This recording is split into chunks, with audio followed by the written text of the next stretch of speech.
दोस्तों नमस्कार, जोहार। चलिए जानते हैं झारखंड सूबा की ताज़ा खबरों को, लेकिन उससे पहले अगर आपने अभी तक इस चैनल को सब्सक्राइब नहीं किया तो सब्सक्राइब कर लें, जिससे कि आपको झारखंड सूबा की ताज़ा खबर रोजाना मिलती रहे। सबसे पहले एक बार झारखंड मुक्ति मोर्चा के विधायक चमरा लिंडा पर झारखंड मुक्ति मोर्चा ने की है बड़ी कार्रवाई।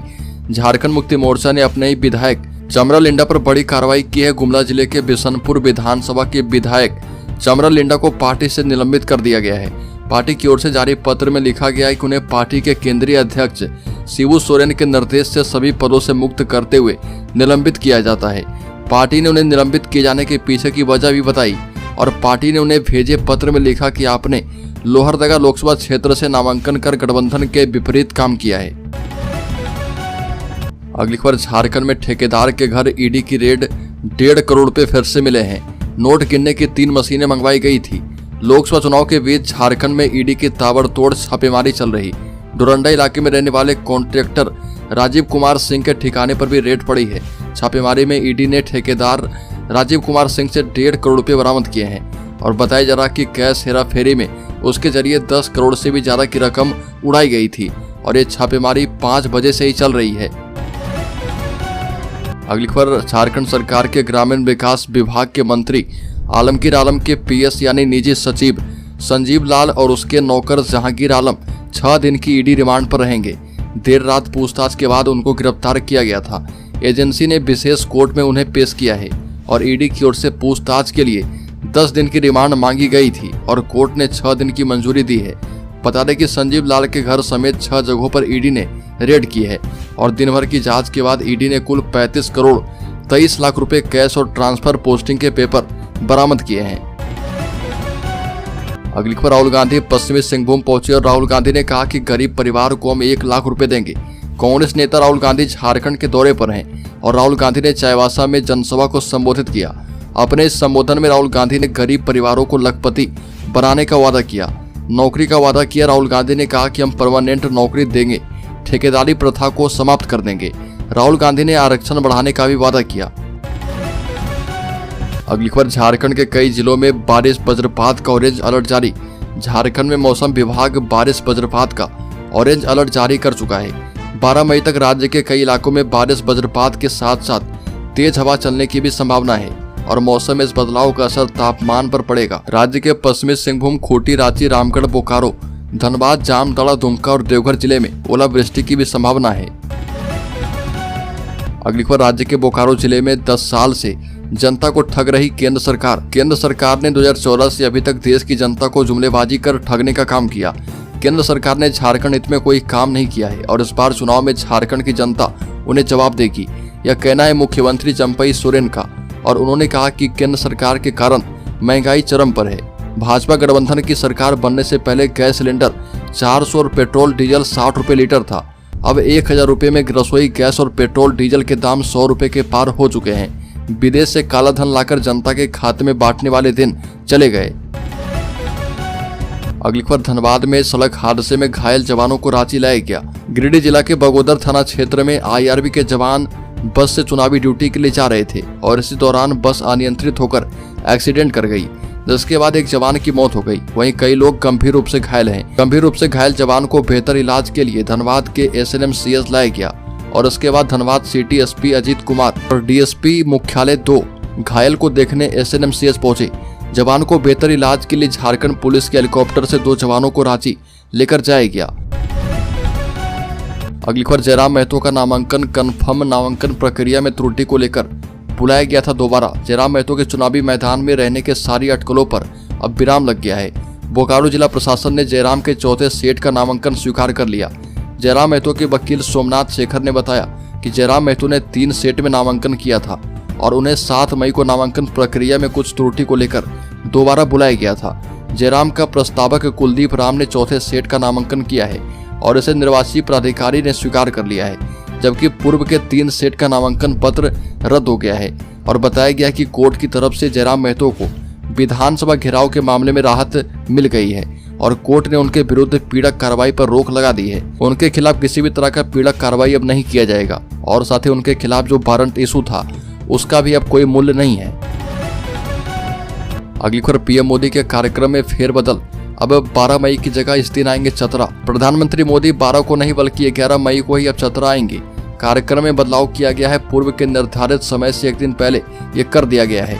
प्रधानमंत्री के आगमन को देखते हुए कार्यक्रम की तैयारियां आरंभ कर दी गई है और भाजपा के स्थानीय नेताओं और प्रशासनिक अधिकारियों ने स्थल का निरीक्षण किया। वहीं एसपीजी के वरीय अधिकारी चतरा आए हैं। अगली खबर, गोड्डा का रन पिता की लड़ाई में बेटा बहा रहा जमकर पसीना। झारखंड का सबसे हॉट लोकसभा सीट गोड्डा को माना जा रहा और यहां से भाजपा और कांग्रेस में सीधी टक्कर है। भाजपा की तरफ से निशिकांत दुबे और कांग्रेस ने प्रदीप यादव को मैदान में उतारा है। दोनों जनता के बीच जा रहे और एक और निशिकांत और दूसरी तरफ प्रदीप यादव इस तपिश वाली गर्मी में जनता के बीच जाकर अपना पसीना बहा रहे। बता दें कि पिछली बार जेबीएम के टिकट पर चुनाव लड़ने वाले प्रदीप यादव हार गए थे और इस बार कांग्रेस ने इन्हें उम्मीदवार बनाया है। गोड्डा लोकसभा का परिसीमन की बात करें तो 6 विधानसभा में 3 गोड्डा जिला का, 2 देवघर जिला का और 1 विधानसभा दुमका जिला का आता है और क्षेत्र बड़ा होने के कारण अकेला प्रत्याशी सभी जगह स्थान गांव तक जाकर के अपने समर्थन में वोट मांगना संभव नहीं हो पाता। ऐसे में इस बार दोनों प्रत्याशियों के पुत्र अपने पिता के हाथ को मजबूत करने के लिए कड़ी मेहनत कर रहे। अगली खबर, ईडी की रेड के बाद गोड्डा से बीजेपी उम्मीदवार निशिकांत दुबे ने कांग्रेस उम्मीदवार प्रदीप यादव पर निशाना साधा और सोशल मीडिया एक्स पर एक पोस्ट जारी कर प्रदेश कांग्रेस अध्यक्ष और प्रदीप यादव पर केस दर्ज करने की मांग की। पोस्ट में लिखा कि ईडी की छापेमारी में 40 करोड़ रुपए बरामद किए गए। कांग्रेस विधायक प्रदीप यादव जो गोड्डा लोकसभा क्षेत्र के उम्मीदवार हैं, उनका पत्र मीडिया के मुताबिक छापेमारी में बरामद किया गया है। इससे प्रतीत होता है कि पैसे लेकर ट्रांसफर पोस्टिंग और गोड्डा लोकसभा में चुनाव को प्रभावित करने का खेल चल रहा। सभी अधिकारियों को अविलंब चुनाव कार्य से हटाया जाए। निशिकांत दुबे ने कहा कि झारखंड कांग्रेस के अध्यक्ष और प्रदीप यादव की चिट्ठी को संज्ञान में लेकर दोनों पर केस दर्ज किया जाए। एक और बड़ी खबर की बात करें तो हजारीबाग में जेपी पटेल के पक्ष में मुन्ना सिंह ने किया चुनाव प्रचार। कांग्रेस नेता मुन्ना सिंह ने इंडिया गठबंधन से लोकसभा प्रत्याशी जेपी भाई पटेल के पक्ष में कटक मदाग प्रखंड के कई पंचायतों का दौरा किया।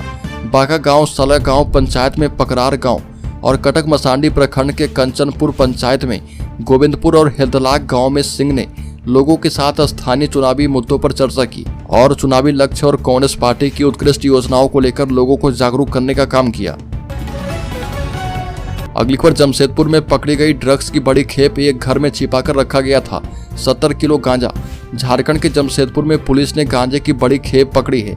बता दें कि शहर मुख्यालय से करीब 70 किलोमीटर दूर झारखंड और बंगाल की सीमा पर स्थित भांडोसोल गांव से एक घर में रखा 4 बोरा गांजा पुलिस ने बरामद किया है। जिस मकान से भारी मात्रा में गांजा बरामद किया गया है वो मकान टीकाराम नाम के शख्स का है और सारा गांजा 4 बोरे में 32 पैकेट बनाकर रखा गया था और रिपोर्ट के मुताबिक ये गांजा ओडिशा से लाया गया था।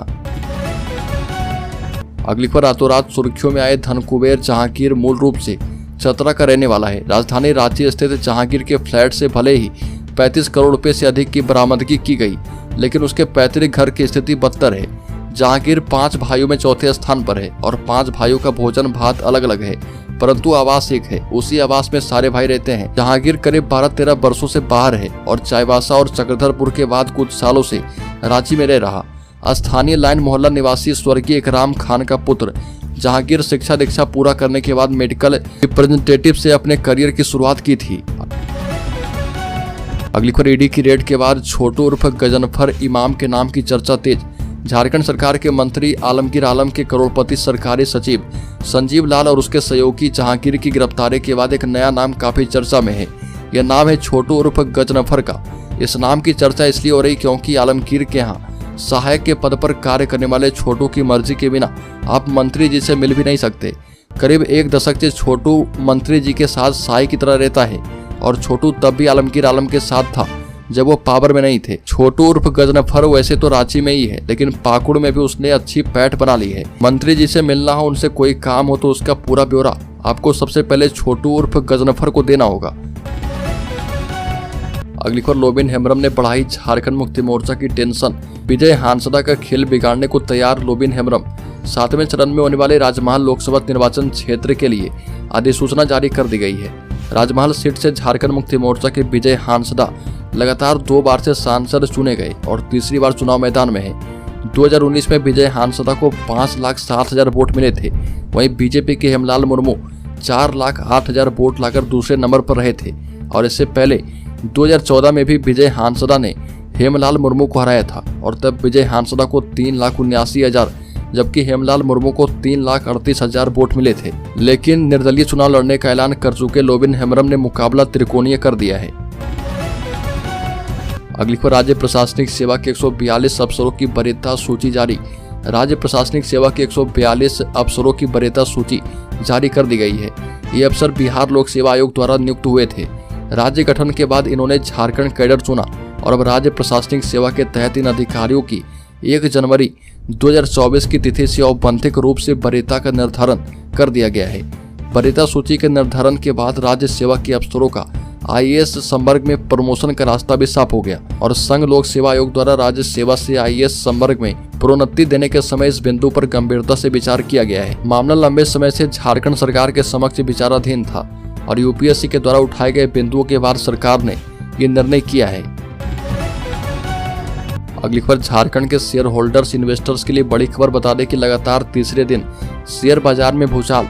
शेयर बाजार में गिरावट का सिलसिला लगातार जारी है और लगातार तीसरे कारोबारी दिन बॉम्बे स्टॉक एक्सचेंज का सेंसेक्स और नेशनल स्टॉक एक्सचेंज की निफ्टी हरे निशान पर शुरुआत करने के बाद अचानक फिसल गया। शेयर मार्केट में गिरावट के कारणों का जिक्र करें तो बाजार में मुनाफा वसूली का बड़ा रोल फिसलने में रहा है और जिसके अलावा बीते कुछ दिनों में कई बड़ी कंपनियों ने अपने तिमाही नतीजे घोषित किए हैं। इनमें से कई शेयर बाजार को रास नहीं आए और इनमें टाटा ग्रुप की टाइटन कंपनी जैसे बड़े नाम शामिल हैं। चौथी तिमाही के नतीजों के बाद से इनके शेयर में लगातार गिरावट देखने को मिल रही है।